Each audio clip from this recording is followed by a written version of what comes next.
All right.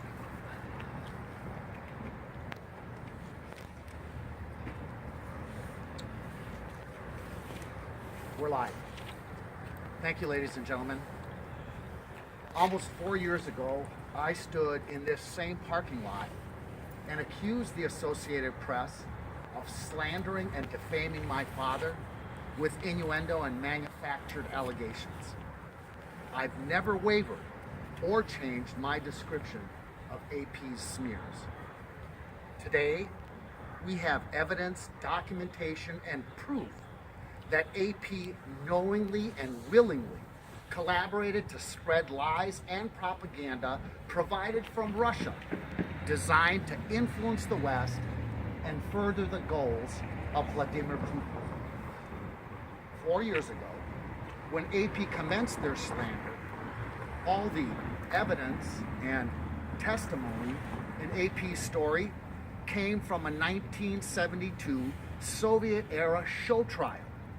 And even then, AP was still required by the facts to include this incredible quote in their original report.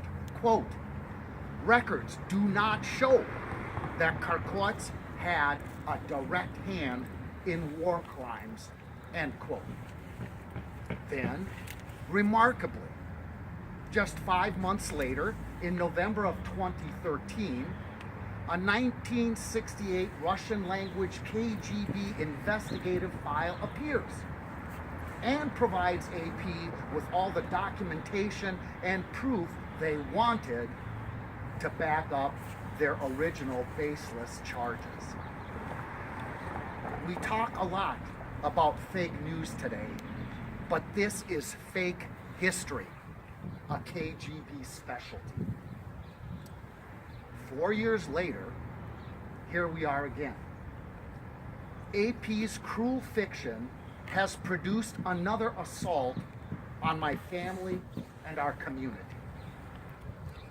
On Monday, the Polish Institute of Remembrance, with 100% certainty, identified my father as a member of the Ukrainian Self-Defense Legion. I could have saved them the trouble.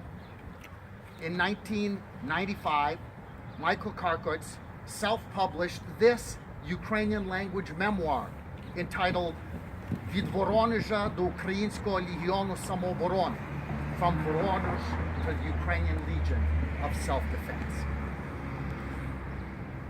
It's not his membership in the Legion that's the issue. Unlike other men who lied about their history because they did not want to be held accountable, my father has told his story because his service was honored. It may be the actions of others in the Self-Defense Legion that's at issue. But my father cannot be judged guilty by association, not any more than any Vietnam vet should be judged guilty for the My Lai massacre. So, what is the evidence then?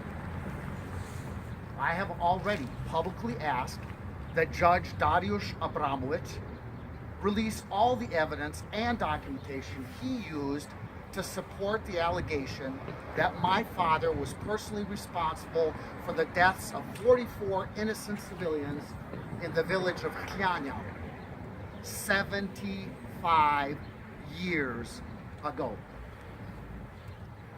I would also like to remind the judge that 45 years ago, another man was already tried and found guilty for this same crime. In 1972, in Poland, Teodor Dak was tried and convicted, his verdict upheld by the Polish Supreme Court, and Mr. Dak died in a Polish prison for his crimes.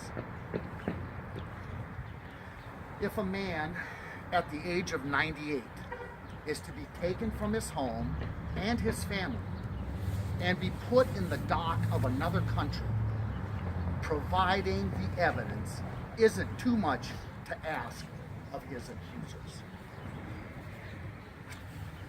Just 2 weeks ago, here in Minneapolis, Senator Klobuchar addressed a packed house just up the street here at the Ukrainian Center, talking about her recent visit to Ukraine and the issue of Russian interference in the affairs of Western countries. Just on Wednesday of this week, Senator Franken participated in a subcommittee hearing about the issue of Russia manipulating the news. We know this is an issue of concern to them and to all Americans. So today, we publicly call on Senator Amy Klobuchar and Senator Al Franken to personally intervene in my father's case on legal and humanitarian grounds, to investigate the source of this so-called evidence cooked up by Russian intelligence and designed to discredit Ukrainians while Putin occupies parts of their country. To let Associated Press know that their shoddy, credulous work undermines our trust in the press, diminishes their credibility, and damages the righteous cause of bringing the truly guilty to justice. We will be forwarding all the information and documentation we've collected to the United States Department of Justice and to the Office of Secretary of State Tillerson, so that in the event that reason and logic do not prevail, my father can seek and receive justice at the hands of his own government. On behalf of Ukrainians who are grateful to Minnesota for opening its arms to them when they were refugees fleeing oppression and genocide. On behalf of my father's family.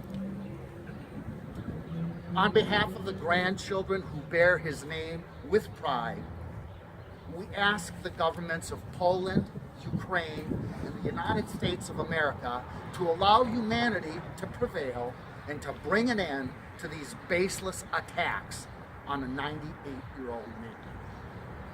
A man who, thanks to God's will, has lived so long, seen so much, and survived it all. The Associated Press and the KGB may provide something they say is proof, but what they cannot provide is something that is true. My father was, is, and remains an innocent man. Thank you, and I'll be happy to take any questions.